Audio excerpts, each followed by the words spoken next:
Hello students and friends. तो आज हम आए हैं एक नए सब्जेक्ट के साथ और ये सब्जेक्ट हमारा होगा मैथमेटिक्स। लेकिन कौन से मैथमेटिक्स, किस क्लास के मैथमेटिक्स?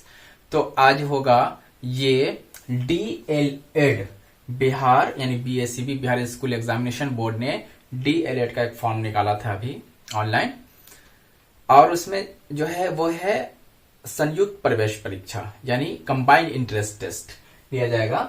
ठीक है, तो उसमें क्या होगा कि जो इंट्रेंस टेस्ट है उसमें जो बच्चे अगर पास कर जाते हैं यानी वो क्रैक कर लेते हैं एग्जाम, तो उनको DLED में एडमिशन के लिए जगह मिल जाएगी। या तो गवर्नमेंट कॉलेज में, अगर रैंक अच्छा होगा तो गवर्नमेंट कॉलेज मिल जाएगा, नहीं तो फिर प्राइवेट कॉलेज में भी इसी के माध्यम से एडमिशन होगा। DLED क्या होता है? जो लोग फॉर्म भरे होंगे उनको पता होगा। यह है डिप्लोमा इन एलिमेंट्री एजुकेशन, यानी प्राथमिक विद्यालय में पढ़ाने के लिए। साधारण सी बात को ऐसे समझ लेना कि प्राथमिक विद्यालय में पढ़ाने के लिए, क्लास 1 to 5 को पढ़ाने के लिए आपको DLED यानी टीचर ट्रेनिंग कोर्स करना होता है। उसके बाद जब आपको ये कोर्स कंप्लीट हो जाएगा तो क्या करेंगे? 2 साल का ये कोर्स है।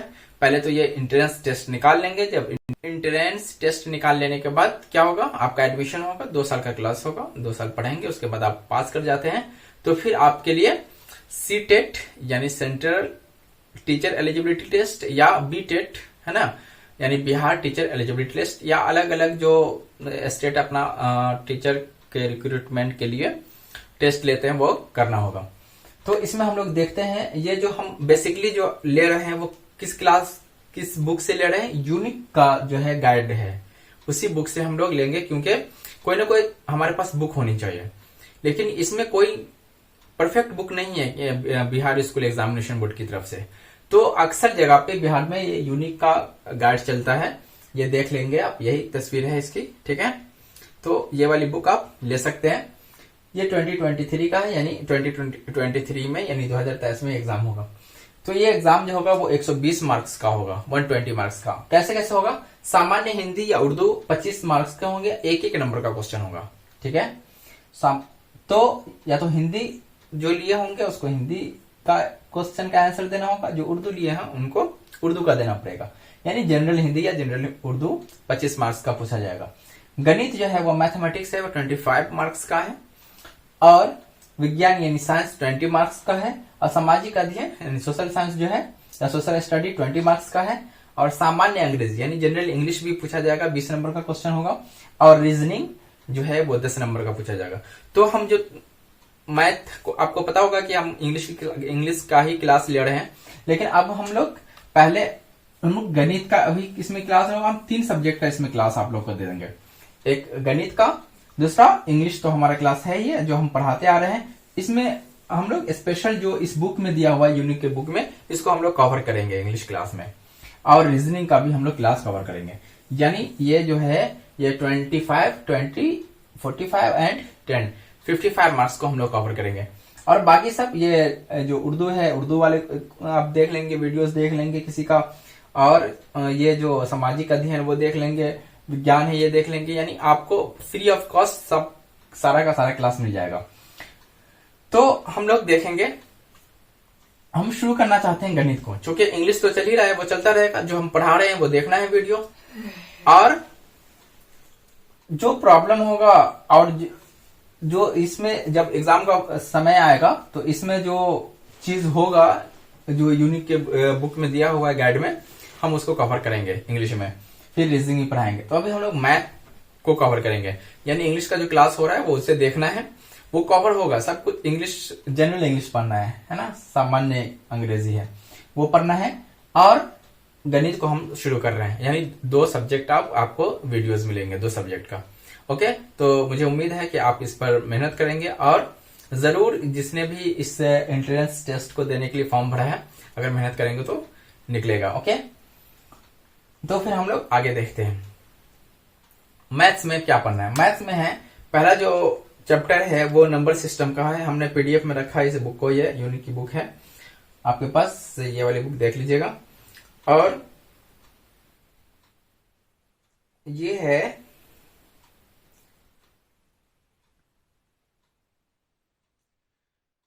पहला जो चैप्टर है वो संख्या पद्धति है, यानी नंबर सिस्टम ही है।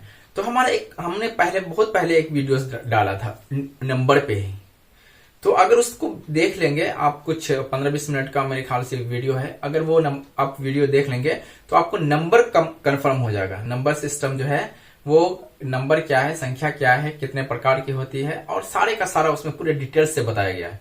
तो आपके लिए वो बहुत ही लाभदायक होगा, बहुत ही यूजफुल होगा, आप उसे देख लेंगे। और उसके बाद हम लोग आगे बढ़ते हैं। जो इस बुक में दिया हुआ है हम क्या करेंगे, ऐसा करेंगे, क्योंकि हमारे पास ये डिजिटल बोर्ड नहीं है तो हम इस तरह इस साइड में क्वेश्चन डाल दिया करेंगे और हम लोग इसको यहाँ पे इसका सॉल्यूशन करेंगे। ओके, सबसे पहले क्योंकि मुझे लगता है कि आप लोग जो भी इस एग्जाम के लिए फॉर्म भरे होंगे वो कोई ना कोई गाइड लिए होंगे, और अक्सर जो है मार्केट में वो गाइड मिलती है, ये वाली जो यूनिक की है हमने बताया है। और इसमें जो दिया हुआ है कुछ ट्रिक्स पहले दिए हुए हैं, हम उस ट्रिक्स को देख लेते हैं और फिर हम खुद और कुछ बताएंगे, फिर क्वेश्चन हम लोग शुरू करेंगे।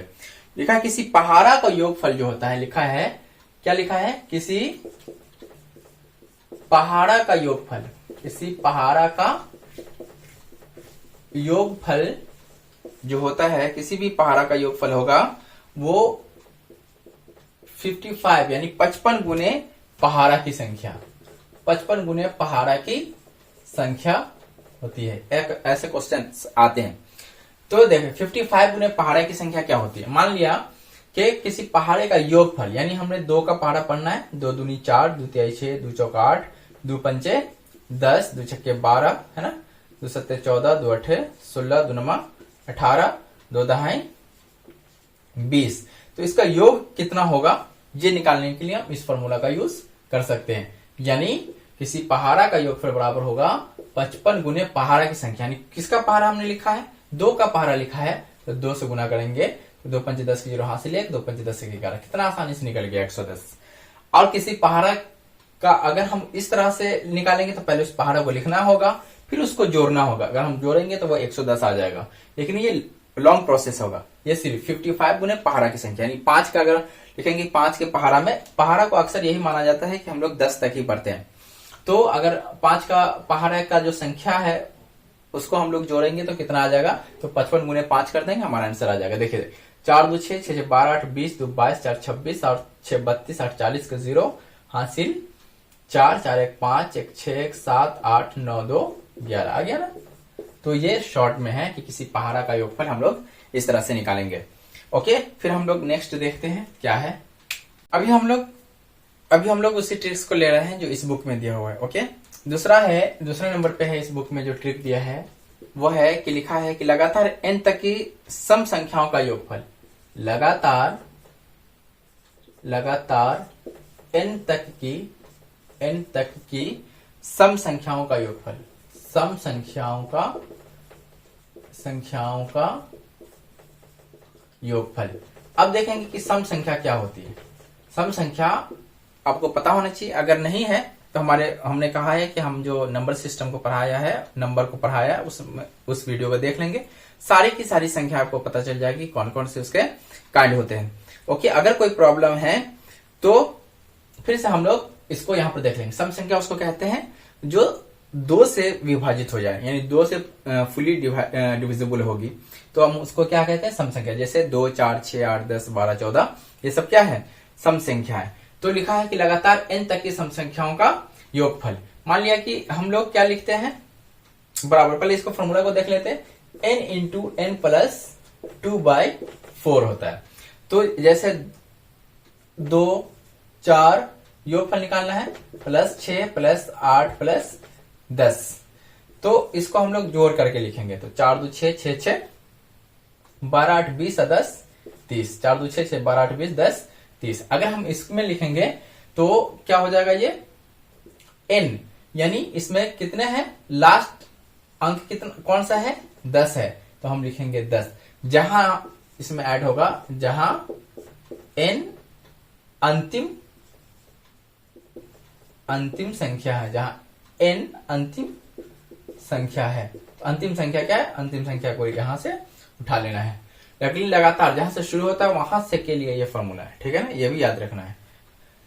तो वो क्या हो जाएगा 10 इंटू 10 प्लस 2/4। तो यहां देखेंगे 10 तो 12 और 12 दहाई 120/4। अब इसको क्या करेंगे, रेड्यूस करेंगे तो हो जाएगा 4 × 4 4 × 12 30 आ गया ना। तो ये क्या होगा, याद रखना है कि जब भी छोटी कोई संख्या दी हो, इतनी छोटी संख्या दी हो, तो हम लोग डायरेक्ट ऐसे कर लेंगे। इसमें क्या है कि एक तो फॉर्मूला याद करना है, फिर फॉर्मूला को याद करने के बाद हो सकता है कहीं फॉर्मूला भूल गए तो फिर क्वेश्चन नहीं बनेगा। तो जो बड़ी संख्या होंगी, मान लिया कि ये अगर 50 तक होती तो हम लोग फिर फॉर्मूला का यूज करेंगे, नहीं तो जब भी अगर छोटी संख्या होगी तो फॉर्मूला का यूज नहीं करना है, डायरेक्ट इसको बना लेना है। ठीक है, अब अगला हम लोग देखते हैं तीसरा नंबर में कौन सा ट्रिक दिया है। इसमें लगातार n तक की विषम संख्याओं का योगफल लिखा है। लगातार n तक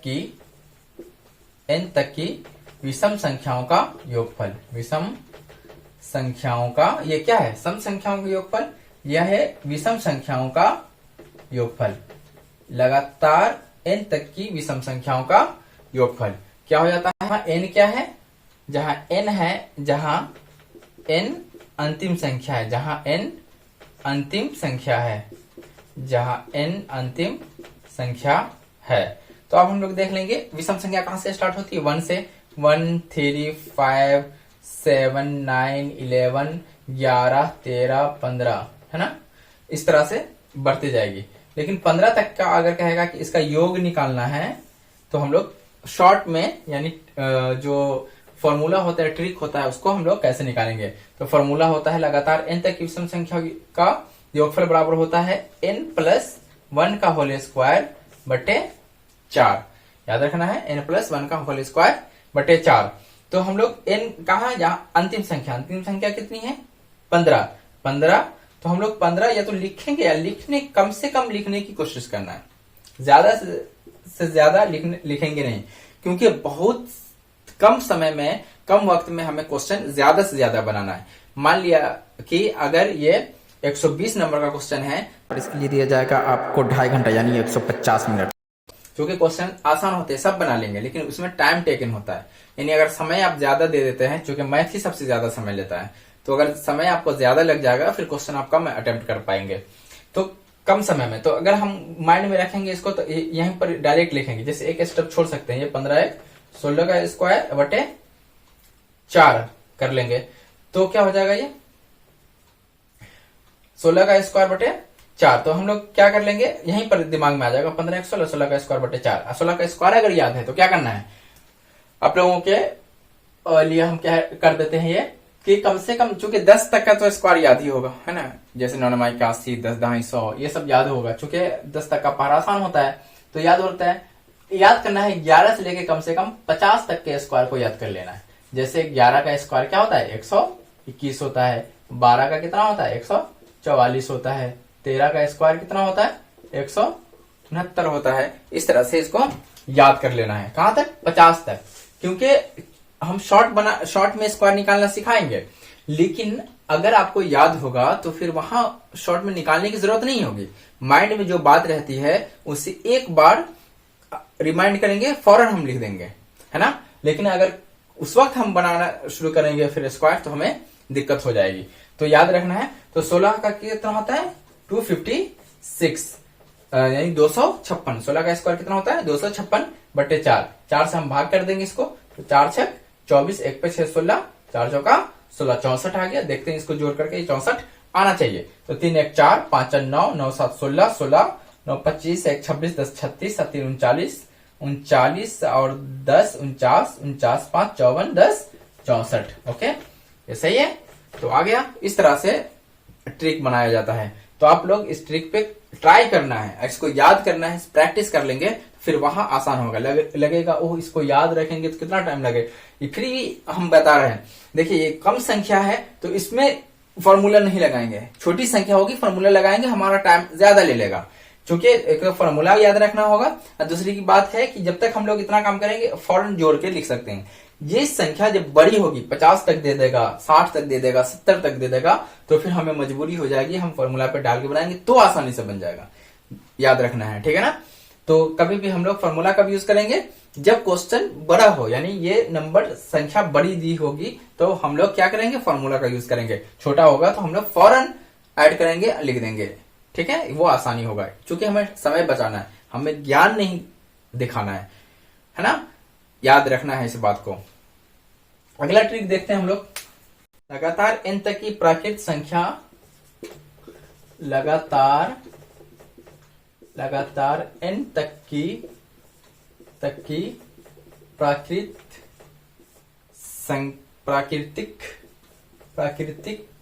संख्याओं के वर्गों का योगफल,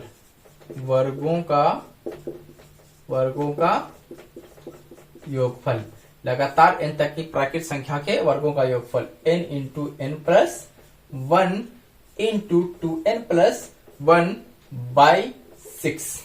ओके, फिर यहां n जो है वो क्या है, अंतिम संख्या है। लगातार n तक की प्राकृत संख्याओं के वर्गों का योगफल, जहां n जो है वो अंतिम संख्या है, जहां n अंतिम संख्या है, यानी आखिरी संख्या है। जैसे अब लगातार n तक की प्राकृत संख्या क्या होती है, प्राकृत संख्या पता होगा, जो 1 से शुरू होती है, 1 से अनंत तक जाती है, वो प्राकृत संख्या होती है। जैसे 1 2 3 4 5 6 7 8 9 10। और जो 0 से शुरू होकर के अनंत तक जाती है वो क्या होती है, पूर्ण संख्या होती है। 0 1 2 3 4 5 6 है ना, और अनंत तक जाएगी। तो ये क्या है, n तक की प्राकृत संख्याओं के वर्गों का योगफल, यानी जैसे 1 प्लस 2 का स्क्वायर, 1 का स्क्वायर जोड़ 2 का स्क्वायर जोड़ 3 का स्क्वायर जोड़ 4 का स्क्वायर जोड़ 5 का स्क्वायर जोड़ 6 का स्क्वायर जोड़ 7 का स्क्वायर जोड़ 8 का स्क्वायर, अगर ऐसे दे देता है तो कैसे हम लोग इसको फॉर्मूला से निकालेंगे। तो हमारे पास फॉर्मूला है, क्या करना है, लास्ट क्या है, 8 है, यहां लिखेंगे 8, फिर लिखेंगे 8 जोड़ 1 गुने, फिर लिखेंगे 2 गुने 8 जोड़ 1 बटे 6, तो ये हो जाएगा 8 1 9 9 8 72, ठीक है ना। और ये स्टेप भी हम छोड़ सकते हैं, अगर हमारा प्रैक्टिस हो जाएगा तो लिखेंगे 8 1 9 9 8 72 डायरेक्ट लिख देंगे, गुने अब है 8 दूनी 16 और 1 17 बटे कितना हो जाएगा 6। देखेंगे 6 से, चूंकि ये गुना में हम तुम लोग काट सकते हैं, 6 से कट रहे हैं 2 तिहाई 6 और 2 तिहाई 6 2 छक्के 12, 3 से कट 12 तिहाई 36।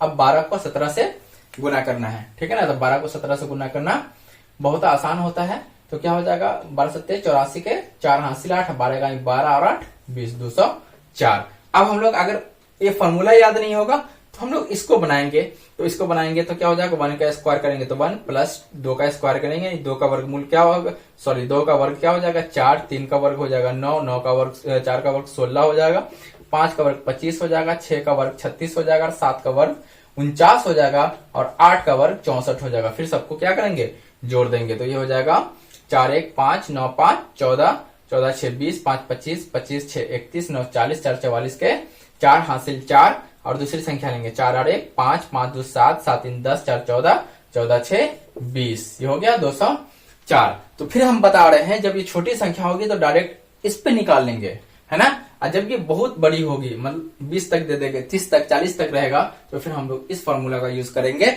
और आसानी से इस क्वेश्चन को हम लोग सॉल्व कर सकते हैं, ठीक है। तो इस तरह से याद रखना है।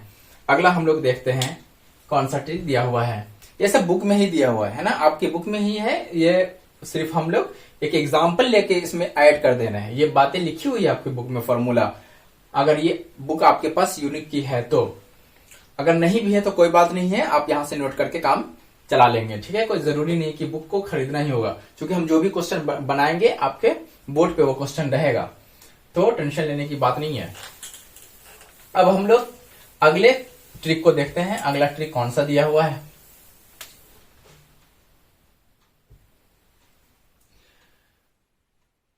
क्योंकि इसमें सिर्फ डायरेक्ट ट्रिक है, अगर हम इसको इस तरह से समझा देते हैं तो समझ में जल्दी आ जाएगा। अब है क्वेश्चन ट्रिक नंबर 5 में है, लिखा है कि लगातार n तक की प्राकृत संख्याओं के घनों का योग, प्राकृत संख्याओं के घनों का योग, घन निकालना है, घनों का योग, लगातार n तक की प्राकृतिक संख्या के घनों का योग बराबर क्या होगा फॉर्मूला, इसमें है कि n इंटू n प्लस 1/2 का होल स्क्वायर, ये सब का होल स्क्वायर निकालना होगा। तो जाके लगातार n तक की प्राकृतिक संख्याओं के, फिर वही जहां n इक्वल टू क्या हो जाएगा, जहां n अंतिम संख्या है, जहां n क्या है, अंतिम संख्या है, ठीक है, जहां n अंतिम संख्या है। जैसे अब यहां पर क्या है, घनों का योग, हम एक एग्जांपल ले लेते हैं, लेकिन क्या है, प्राकृतिक संख्या याद रखना है, तो फिर 1 से 1 का घन, 2 का घन, 3 का घन और 4 का घन, हम छोटी संख्या ही लेते हैं। तो छोटी संख्या से दिया हो तो फॉर्मूला का यूज नहीं करेंगे, तो क्या हो जाएगा, हम लोग पहले इसी को बना लेते हैं 1। अब 2 का घन क्या होगा, 2 दूनी 4 दूनी 8, 3 का तृतीय 9 तिहाई 27, 4 चौका 16 चौका 64। अब घन को क्या करना है, घन का भी याद रखना है, कम से कम, जैसे 8 27 8, ये 4 हमने 5 का भी याद ही होगा, 6 से थोड़ा सा प्रॉब्लम हो जाता है, तो 6 के घन से 20 के घन तक को याद कर लेना है, ये आसानी होगा, ठीक है। अगर ऐसा कर लेंगे तो फिर हमें जल्दी से क्वेश्चन बन जाएगा, है ना। अगर नहीं याद रहेगा तो फिर हमें वहां पे निकाल के देखना होगा, तो फिर प्रॉब्लम हो जाएगा। तो देखेंगे 8 1 9 और 27 9 हो जाएगा क्या, 27 33 36 और 36 4 40 और 60 100 हो गया। अब इसको हम इस फॉर्मूला पे डालेंगे, अंतिम संख्या कितनी है 4, तो 4 1, देखिए अगर डायरेक्ट लिखेंगे तो लिखते हैं 4 1 5, ठीक है, 4 है ये, n 4 है तो 4 1 5, 5 का 20, 20/2 और इसका स्क्वायर, तो 20 का 2 से कट जाएगा ये 10, तो 10 का स्क्वायर बराबर 100 हो गया आंसर। तो अगर ये छोटी संख्या दी होगी तो हम लोग डायरेक्ट ऐसे बना लेंगे, अगर ये बड़ी संख्या में दे देगा तो हम लोग याद रखना है कि क्या करेंगे, फॉर्मूला का यूज करेंगे, नहीं तो नहीं करेंगे। अब अगला हम लोग देखते हैं, क्वेश्चन नंबर है ट्रिक नंबर 6, लगातार n सम संख्याओं का योगफल, लगातार n सम संख्याओं का योगफल बराबर n इंटू n प्लस 1 कर देना है। अब उसमें था कि लगातार n तक की सम संख्याओं का योगफल, तो n तक की n लास्ट अंतिम नंबर है, जैसे 2 + 4 + 6 जोड़ 8 जोड़ 10 जोड़ 12 जोड़ 14 जोड़ 16, इतना ले लेते हैं। तो लगातार n यानी n सम संख्याओं का योगफल। तो अब हम लोग इसमें n जो है वो क्या होगा, इसमें कितना टर्म है बोलेंगे, 1 2 3 4 5 6 7 8, तो हो जाएगा ये क्या हो जाएगा, फॉर्मूला पे डालेंगे तो 8 1 9 9 8 72, ये n ये 8 और ये 8 जोड़ 1, तो पहले ब्रैकेट का काम करेंगे, 8 गुने 8 1 9 9 8 72 आ गया। जोड़ लेंगे आप, 4 2 6 6 6 12 12 8 20 10 30 8 30 2 32 10 42 4 46 और 46 10 56 56 4 60 2 62 10 72, ये हो गया 72। तो छोटी संख्या दी होगी तो ऐसे निकाल लेंगे और बड़ी संख्या दी होगी तो हम लोग ऐसे निकाल देंगे। वो जो फॉर्मूला था वो क्या था कि लगातार n तक की सम संख्याओं का योगफल जो था, तो n तक की यानी लास्ट से हम लोग बना रहे थे, तो लास्ट से क्या बना रहे थे, n इंटू n प्लस 2/4, ये था ना, n इंटू n प्लस 2/4, तो ये अंतिम लेना था। देखिए उस पर भी बन जाएगा 16 और 16 2 /4, तो 4 1 4 4 चौका 16, चूंकि गुना में काट देंगे तो ये हो जाएगा 16 2 18 18 चौका 72 आ गया ना। तो ये इस तरह से दिया हुआ होगा। इसमें कितना पद है, ये पद को गिनती कर लेंगे तो इस तरह से बना लेंगे, और अंतिम संख्या से निकालेंगे तो हम लोग इस तरह से इसको बना लेंगे, यानी दोनों फॉर्मूला का यूज करके हम लोग इसको बना सकते हैं। ओके, अब है नेक्स्ट, ये सम संख्या का था और अब है विषम संख्या। लगातार n विषम संख्याओं का योगफल, लगातार ये 7 नंबर में लगातार n विषम संख्याओं का योगफल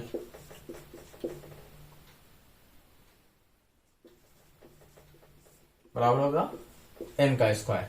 अब लगातार n विषम संख्याओं का योगफल, तो लगातार n विषम संख्याओं का योगफल क्या हो जाएगा, n स्क्वायर, यानी 1 plus 3 plus 5 plus 7 plus 9 plus 11। तो यानी 1 जोड़ 3 जोड़ 5 जोड़ 7 जोड़ 9 जोड़ 11, ये लगातार विषम संख्या है ना। तो कितनी विषम संख्या, 1 2 3 4 5 6, तो 6 हो गई। तो इसका योगफल निकालना होगा तो क्या हो जाएगा, 6 का स्क्वायर कर देंगे हो जाएगा 36। अगर ये सबको जोड़ेंगे तो 36 हो जाएगा। 3 1 4 5 4 9 9 7 16 और 16 9 25 और 25 1 26 और 10 36 हो गया ना। इसको हम उस फॉर्मूला पे भी लिख सकते हैं कि लगातार n तक की विषम संख्याओं का योगफल। लगातार n तक की विषम संख्याओं का योगफल क्या था फॉर्मूला, n प्लस 1 का होल स्क्वायर बाय 4। तो क्या था ये n जहां आखिरी संख्या है जो हमने वहां पढ़ाया था, तो क्या हो जाएगा 11 जोड़ 1 का स्क्वायर बटे 4, तो 11 1 12, 12 का स्क्वायर बटे 4, 12 का स्क्वायर होता है 144 बटे 4। जब हम इसको 4 से भाग दे देंगे तो हो जाएगा ये 4 तिहाई 12, 2 पर 4 24, 4 6 24, आ गया 36। तो हम लोग दोनों फॉर्मूला से हम लोग इसको निकाल सकते हैं, ठीक है।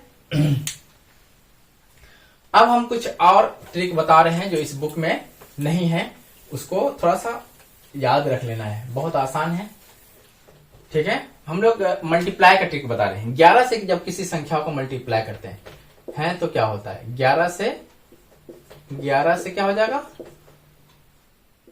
गुना का नियम यानी ट्रिक हम लोग कहते हैं उसको, ठीक है। 11 से किसी संख्या को गुना करना, मान लिया कि ये कुछ भी लिख दिया आपने, ठीक है, ये 8 है और इसको 11 से करना है, तो 11 का पहाड़ा से ऐसे भी करना आसान है, लेकिन बिना पहाड़ा पढ़े इसको कर लेंगे। पहली संख्या लिखेंगे 2, फिर इस दोनों को जोड़ देंगे तो 2 और 3 5, फिर 3 और 4 को जोड़ देंगे तो 7, फिर 7 और 8 को जोड़ देना, 4 और 8 को जोड़ देंगे तो 12, ठीक है। अब हो गया ये 12 का 2 लिखेंगे, दोनों संख्या नहीं लिखेंगे, हासिल 1 और 8 1 9, ये हो जाएगा 92,752। जैसे 11, अब इसको चेक कर लेते हैं, 11 दूनी 22 के 2, हासिल 2, 11 3 33, 2 35 के 5, हासिल 3, 11 चौक 44, 3 47 के 7, हासिल 4, 11 8 88, 4 92। कोई भी संख्या, मान लीजिए कोई बड़ी संख्या है ना, जिसको बीच में भी जोड़ आ जाएगा, गुने 11 करना है, तो पहले 7 लिखना है पहली संख्या, फिर इस दोनों को जोड़ देंगे तो 8 7 15 के 5, हासिल 1, फिर 8 6 14 और 1 15 जो हासिल रहेगा, 15 के 5 हासिल 1, फिर 7 6 13 और 1 14 के 4 हासिल 1, फिर 7 4 11 और 1 12 के 2 हासिल 1 और 8 4 12 13 के 3 हासिल 1 और इसमें जोड़ देंगे 8 1 9। देखिए तो ये 11 से गुना का नियम हो गया, बहुत आसान है अगर हम लोग करेंगे। तो हमें उम्मीद है कि आप ये ट्रिक को प्रैक्टिस कर लेंगे और अगले क्लास में जब हम पढ़ाएंगे तो नेक्स्ट क्लास से हम लोग इसमें जो एक क्वेश्चन दिया हुआ है, एक्सरसाइज दिया हुआ है, हम लोग उस पे बात करेंगे। और मुझे उम्मीद है कि आपको ये समझ में आ गया होगा। चूंकि ये मेरा मैथ का नया क्लास है तो आप लोग जरूर इसको समझे होंगे। अगर कोई कंफ्यूजन है या कोई कमी आपको लग रही है तो आप कमेंट बॉक्स में जरूर कमेंट कर सकते हैं और मेरे इस वीडियो को शेयर करें, लाइक करें और हमारे चैनल को जरूर सब्सक्राइब करें ताकि हमें हौसला मिलता रहे और आपके लिए और अच्छी अच्छी वीडियो बनाते रहे। Okay, thank you very much.